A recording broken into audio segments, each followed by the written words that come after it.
नमस्कार। 2025 के बिहार विधानसभा चुनाव के नतीजों ने सबको चौंका दिया है। बिल्कुल एक तरफा मामला रहा। तो आज इसी पर बात करेंगे, समझेंगे कि आखिर ये सब हुआ कैसे और इन नतीजों के असल मायने क्या हैं। ये जो नंबर दिख रहा है 202, ये सिर्फ एक आंकड़ा नहीं है, बल्कि इस पूरे चुनाव की कहानी इसी एक नंबर में छिपी है। जानना चाहेंगे कैसे? तो चलिए पर्दा उठाते हैं। ये नंबर है एनडीए यानी राष्ट्रीय जनतांत्रिक गठबंधन की जीती हुई सीटों का। 243 में से 202 सीटें, मतलब एक तरफा जबरदस्त बहुमत। तो अब सवाल ये उठता है कि एनडीए को इतनी बड़ी जीत आखिर मिली कैसे? इस पूरी कहानी को समझने के लिए हमें थोड़ा पीछे जाना होगा। चलिए चुनाव की प्रक्रिया पर एक नजर डालते हैं। तो देखिए, बिहार में वोटिंग 2 फेज में हुई। पहला फेज था 6 नवंबर को और दूसरा ठीक 5 दिन बाद 11 नवंबर को। और फिर सबको इंतजार था 14 नवंबर का, जब वोटों की गिनती हुई और नतीजे सबके सामने आ गए। और लोगों ने भी बढ़ चढ़कर हिस्सा लिया। कुल मिलाकर 66.91% वोटिंग हुई। मतलब बिहार के लगभग 7 करोड़ 45 लाख लोगों ने अपनी सरकार चुनने के लिए वोट डाला। ये वाकई एक बहुत मजबूत भागीदारी दिखाता है। अच्छा, इन वोटर्स में ना एक बहुत ही दिलचस्प बात सामने आई, वो ये कि महिलाओं ने वोटिंग में पुरुषों को काफी पीछे छोड़ दिया। देखिए, जहां 71.6% महिलाओं ने वोट डाला, वहीं पुरुषों का आंकड़ा सिर्फ 62.8% पर ही अटक गया। तो भाई, वोटर्स ने तो अपना फैसला सुना दिया।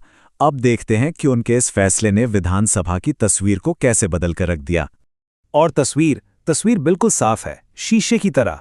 एनडीए गठबंधन को मिला 202 सीटों का महाबहुमत। दूसरी तरफ महागठबंधन सिर्फ 35 सीटों पर ही सिमट कर रह गया और 6 सीटें बाकियों के हिस्से में आईं। अब जरा पार्टियों पर नजर डालें। एनडीए में बीजेपी को मिली 89 सीटें और जेडीयू को 85। लेकिन यहां एक बहुत ही कमाल का या कहें चौंकाने वाला आंकड़ा है। राजद को देखिए, 23% वोट मिले, जो किसी भी एक पार्टी को मिले सबसे ज्यादा वोट थे। लेकिन फिर भी वो इसे सीटों में नहीं बदल पाए और सिर्फ 25 सीटें ही जीत सके। साफ है कि वोटों के बंटवारे का कितना बड़ा खामियाजा उन्हें भुगतना पड़ा। और हां, याद है हमने महिला वोटर की बात की थी? उसका सीधा असर नतीजों में भी दिखाई दिया। इस बार की विधानसभा में 29 महिला विधायक चुनकर पहुंची हैं। ये एक बहुत ही जरूरी और पॉजिटिव बात है। इतने बड़े और साफ जनादेश के बाद जाहिर है बिहार में नई सरकार बनाने की कवायद भी तेजी से शुरू हो गई। नतीजों के कुछ ही दिन बाद बिहार की कमान एक बार फिर से श्री नीतीश कुमार के हाथों में आ गई। और ये मौका सच में ऐतिहासिक था, क्योंकि उन्होंने 10वीं बार मुख्यमंत्री पद की शपथ ली। ये अपने आप में एक रिकॉर्ड है। उनके साथ साथ 26 और मंत्रियों ने भी शपथ ली। अब जाहिर है ये मंत्रिमंडल गठबंधन का है, तो सीटों का बंटवारा भी हुआ। इसमें सबसे ज्यादा 14 मंत्री बीजेपी के बने और 8 मंत्री जेडीयू के कोटे से आए। अब हर चुनाव ना सिर्फ हार जीत की कहानी नहीं कहता, बल्कि कुछ दिलचस्प रिकॉर्ड्स और किस्से भी पीछे छोड़ जाता है। तो चलिए इस चुनाव के कुछ ऐसे ही रिकॉर्ड्स पर नजर डालते हैं। जीत का अंतर भी देखिए कितना अलग अलग रहा। एक तरफ जेडीयू के कलाधर मंडल ने रुपौली सीट 73,000 से भी ज्यादा वोटों के भारी अंतर से जीती, तो वहीं दूसरी तरफ उन्हीं की पार्टी के राधाचरण शाह ने संदेश सीट पर जीत हासिल की, महज 27 वोटों से। सिर्फ 27 वोट, सोचिए जरा, बस 27 वोट। इससे बेहतर उदाहरण और क्या हो सकता है कि लोकतंत्र में एक एक वोट की कीमत क्या होती है। इस विधानसभा में नया जोश और नई ऊर्जा भी देखने को मिलेगी। अलीनगर सीट से जीतकर आईं मैथिली ठाकुर महज 25 साल की उम्र में इस सदन की सबसे युवा विधायक बनी हैं। और जहां एक तरफ युवा जोश है, तो वहीं तजुर्बे की भी कोई कमी नहीं है। हरिनारायण सिंह और विजेंद्र यादव दोनों 79 साल की उम्र में विधायक चुने गए हैं। ये दोनों इस सदन के सबसे सीनियर, सबसे अनुभवी सदस्य हैं। हाँ, चुनाव से जुड़ी एक और बात जानना जरूरी है। महागठबंधन को ना 2 सीटों पर एक तरह का तकनीकी झटका लगा। हुआ ये कि मोहानिया से आरजेडी और सुगौली से वीआईपी पार्टी के उम्मीदवार का नॉमिनेशन ही रद्द हो गया था। तो ये थे 2025 बिहार चुनाव के नतीजे और उनसे जुड़ी कुछ खास बातें। लेकिन ये आंकड़े सिर्फ नंबर नहीं हैं, ये बिहार की राजनीति की एक नई दिशा की तरफ इशारा कर रहे हैं। अब देखने वाली बात यह होगी कि ये जो प्रचंड जनादेश मिला है, ये बिहार के भविष्य को आखिर किस मोड़ पर ले जाता है। नमस्कार। 2025 के चुनावों के बाद बिहार में नई सरकार बन चुकी है और उसने काम भी संभाल लिया है। तो आज हम जरा करीब से देखेंगे कि इस नई सरकार के मुख्य चेहरे कौन हैं और उन्हें कौन सी बड़ी बड़ी जिम्मेदारियां मिली हैं। चलिए शुरू करते हैं। तो सबसे बड़ा सवाल यही है, आखिर इस नई सरकार को चला कौन रहा है। अगले कुछ मिनटों में हम न सिर्फ ये जानेंगे कि टॉप पर कौन है, बल्कि ये भी समझेंगे कि राज्य की अहम जिम्मेदारियां असल में किसके कंधों पर हैं। देखिए, किसी भी नई सरकार को समझने से पहले ये जानना जरूरी है कि वो सत्ता में आई कैसे। तो ये सरकार नतीजा है 18वें बिहार विधानसभा चुनाव का, एक ऐसा चुनाव जिसने राज्य की अगली दिशा तय कर दी है। राजनीति में, जैसा हम सब जानते हैं, सारा खेल नंबर्स का होता है और ये संख्या ही सब कुछ है। बिहार में है कुल 243 विधानसभा सीटें। इन्हीं सीटों पर जीत हार ने ये फैसला किया कि राज्य की बागडोर किसके हाथ में होगी। तो चलिए अब जरा इन चुनावों के जरूरी आंकड़ों पर एक नजर डालते हैं। ये तारीखें और संख्याएं हमें बताएंगी कि पूरी चुनावी प्रक्रिया असल में कैसे और कब पूरी हुई। तो पूरा प्रोसेस शुरू हुआ 6 अक्टूबर को, जब आधिकारिक नोटिफिकेशन आया। इसके बाद वोटिंग हुई 2 फेज में, पहला 6 नवंबर को और दूसरा ठीक 5 दिन बाद 11 नवंबर को। और फिर लंबा इंतजार खत्म हुआ 14 नवंबर को, जब नतीजों का ऐलान हुआ और तस्वीर साफ हो गई। अब ये जो 2 चरणों में मतदान हुआ, ये एक स्ट्रेटेजिक कदम था। पहले फेज में 18 जिलों की 121 सीटों को कवर किया गया, जबकि दूसरे फेज में 20 जिलों की बची हुई 122 सीटों पे वोटिंग हुई। इससे हुआ ये कि पूरे राज्य में चुनाव प्रक्रिया को आसानी से मैनेज किया जा सका। अच्छा, तो चुनाव नतीजे आ गए। अब आते हैं असल मुद्दे पर। सत्ता की कमान आखिर किसके हाथ में है? ये वो चेहरे हैं जो आने वाले 5 सालों तक बिहार के भविष्य को एक नई दिशा देंगे। तो सबसे ऊपर है मुख्यमंत्री नीतीश कुमार, जो एक बार फिर राज्य की कमान संभाल रहे हैं। उनको सपोर्ट करने के लिए 2 उप मुख्यमंत्री हैं। पहले सम्राट चौधरी, जिनके पास काफी महत्वपूर्ण गृह मंत्रालय है, यानी राज्य की कानून व्यवस्था की जिम्मेदारी। और दूसरे हैं विजय कुमार सिन्हा, जो खनन और शहरी विकास जैसे बड़े विभाग देखेंगे। अब देखिए, सिर्फ मुख्यमंत्री और उप मुख्यमंत्रियों से तो सरकार चलती नहीं है ना, एक पूरी कैबिनेट होती है। तो चलिए अब कुछ और अहम मंत्रियों और उनके विभागों पर नजर डालते हैं। ये वो लोग हैं जिनके काम का असर सीधे सीधे शिक्षा, स्वास्थ्य और इंफ्रास्ट्रक्चर पर पड़ेगा। यहाँ हम देख सकते हैं कि बड़े बड़े क्षेत्रों की बागडोर किसके हाथ में है। सुनील कुमार के पास शिक्षा जैसा अहम विभाग है। मंगल पांडे स्वास्थ्य और कानून दोनों की जिम्मेदारी संभाल रहे हैं। रामकृपाल यादव कृषि विभाग देखेंगे, जो बिहार की अर्थव्यवस्था की रीढ़ है। वहीं श्रवण कुमार के पास ग्रामीण विकास और परिवहन है। दिलीप कुमार जायसवाल सड़क निर्माण और उद्योग देखेंगे और श्रेयसी सिंह सूचना प्रौद्योगिकी और खेल जैसे भविष्य के विभागों को आगे बढ़ाएंगे। हाँ, एक बात याद रखने वाली है कि ये सिर्फ कुछ प्रमुख मंत्री हैं। असल में पूरी कैबिनेट बहुत बड़ी है, जिसमें राज्य के प्रशासन के हर पहलू को संभालने के लिए मंत्री शामिल हैं, ताकि शासन व्यवस्था बिल्कुल सुचारू रूप से चल सके। तो ठीक है, सरकार बन गई, टीम तैयार है और विभाग भी बंट गए हैं। पर अब असली सवाल ये है कि आगे क्या? चलिए देखते हैं कि इस सरकार के लिए आगे की राह आखिर है कैसी। अगर संक्षेप में कहें तो सरकार बनाने की प्रक्रिया अब पूरी हो चुकी है। अब असली काम शुरू होगा, यानी गवर्नेंस का। राज्य के विकास की दिशा अब पूरी तरह से इसी टीम के फैसलों और परफॉर्मेंस पर निर्भर करेगी। और अब हम इस चर्चा को एक सवाल के साथ खत्म करते हैं, जिस पर सोचना जरूरी है।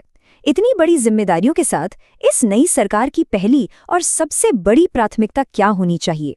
बिहार सब इंस्पेक्टर की परीक्षा बस दरवाजे पर ही है। और ऐसे में आज हम बात करने वाले हैं करंट अफेयर्स के उन 2 सबसे जरूरी टॉपिक्स की, जिनसे सवाल बनना आप समझिए लगभग तय है। तो चलिए बिना देर किए सीधे मुद्दे पर आते हैं। तो सबसे बड़ा सवाल यही उठता है ना, कि आखिर वो कौन से 2 टॉपिक्स हैं जिन्हें तैयारी में बिल्कुल भी नहीं छोड़ना है। देखिए, ये वो विषय हैं जो पिछले कुछ समय से बिहार में लगातार चर्चा में बने हुए हैं। और जाहिर सी बात है, जो चर्चा में है वो पर्चा में है। और इसका जवाब है बिहार का बहुचर्चित जाति आधारित सर्वेक्षण और दूसरा 2025 के पद्म पुरस्कार। हाँ, इसमें भी खास तौर पर वो नाम जो बिहार से जुड़े हैं। यकीन मानिए, ये दोनों टॉपिक्स परीक्षा के लिहाज से किसी सोने की खान से कम नहीं हैं। तो आज हम क्या क्या देखने वाले हैं? पहले तो समझेंगे कि ये दो हॉट टॉपिक्स इतने जरूरी क्यों हैं। फिर जातीय सर्वेक्षण के जरूरी आंकड़ों पर नजर डालेंगे। 2025 के पद्म सम्मान विजेताओं के नाम याद करेंगे और हाँ, एक बोनस पॉइंट भी है भारत रत्न से जुड़ा हुआ। और आखिर में एक फटाफट रिवीजन करेंगे। तो तैयार हैं सब? चलिए शुरू करते हैं। अब देखिए, ये समझना बहुत ज़रूरी है कि ये सिर्फ कोई रैंडम करंट अफेयर्स के टॉपिक नहीं है। जाति सर्वेक्षण जो है वो बिहार के सामाजिक ताने बाने की पूरी तस्वीर दिखाता है, और पद्म पुरस्कार वो राज्य की उपलब्धियों को राष्ट्रीय मंच पर रखते हैं। तो जाहिर है एग्जामिनर ये ज़रूर जानना चाहेगा कि इन बड़ी घटनाओं पर हमारी कितनी पकड़ है। तो चलिए सबसे पहले बात करते हैं बिहार जाति आधारित गणना की। यहाँ हम उन सटीक आंकड़ों पर फोकस करेंगे जिनसे सीधे सीधे मतलब डायरेक्ट एमसीक्यूज बन सकते हैं। तो अब पूरा ध्यान यहाँ लगाइए क्योंकि ये नंबर्स बहुत बहुत जरूरी हैं। तो सबसे पहला और सबसे बुनियादी आंकड़ा, बिहार की कुल आबादी कितनी है। इस सर्वे के मुताबिक ये है 13 करोड़ 7 लाख। इस नंबर को दिमाग में बिठा लीजिए क्योंकि आगे के सारे प्रतिशत इसी के आधार पर हैं।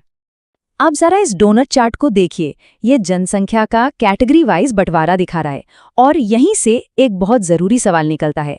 सबसे बड़ा समूह कौन सा है? वो है अत्यंत पिछड़ा वर्ग यानी EBC, जो कि 36% से थोड़ा ज्यादा है। और दूसरा सबसे बड़ा वो है OBC, लगभग 27%।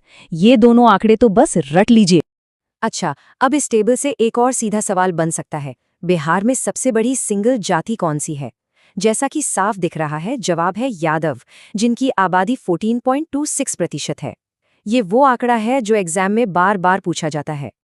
ठीक है, तो अब गियर बदलते हैं और आते हैं अपने दूसरे हॉट टॉपिक पर, पद्म पुरस्कार। बिहार की उन हस्तियों के बारे में जानना बहुत जरूरी है जिन्हें 2025 में ये बड़ा राष्ट्रीय सम्मान मिला है।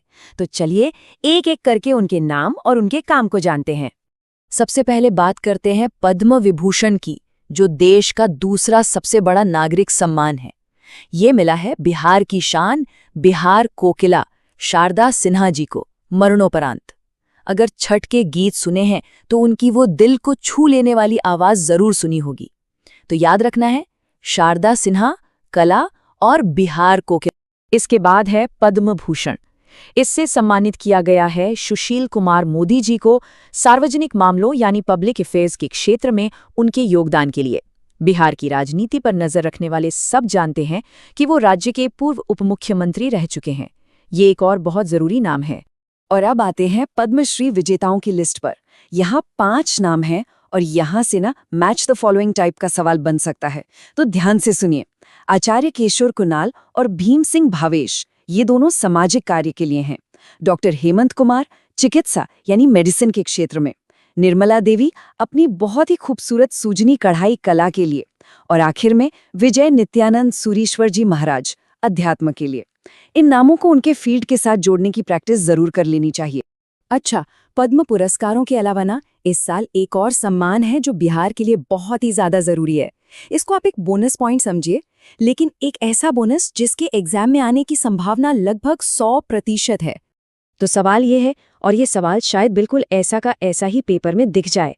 हाल ही में बिहार के किस पूर्व मुख्यमंत्री को मरणोपरांत भारत रत्न यानी देश के सबसे बड़े नागरिक सम्मान से सम्मानित किया गया? और इसका जवाब है जननायक कर्पूरी ठाकुर। ये नाम, इसे तो बस घोल कर पी जाइए। इस साल बिहार के किसी भी कॉम्पिटिटिव एग्जाम के लिए शायद ये सबसे ज्यादा जरूरी नाम है। चलिए, तो जो भी हमने अभी तक देखा उसका एक फटाफट रिवीजन कर लेते हैं। ये वो 5 की पॉइंट्स हैं जिन्हें एग्जाम हॉल में जाने से पहले दिमाग में जरूर रखना है। देखिए, ये स्लाइड हमारी पूरी बातचीत का निचोड़ है। सबसे बड़ा समूह कौन?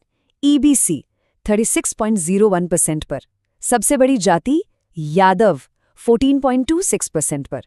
पद्म विभूषण शारदा सिन्हा, पद्म भूषण सुशील कुमार मोदी और भारत रत्न कर्पूरी ठाकुर।